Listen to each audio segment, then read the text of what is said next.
coach wants us to do. So we got to get better at doing that.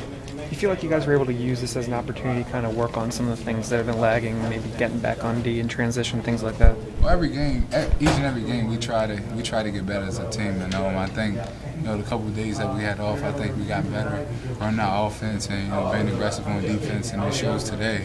When we went against NJIT, came out early. On both ends of the court. Hitting shots, finding open guy.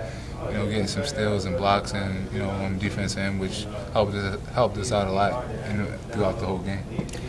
Sean, tell us about those 2 blocks you had early in the first half.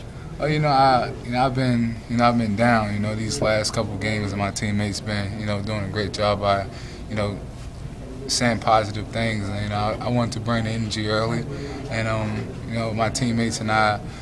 We carried ourselves as men in practice these last couple of days we had, before, preparing for NJIT.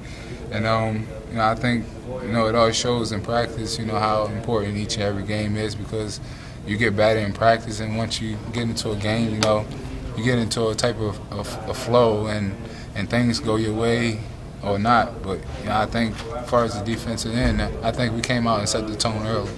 What's it been like for you guys with all the time off between the BC game and the game tonight, as far as keeping focus, especially with exams going on also this past week as well? Well, we got six guys, veterans that been here.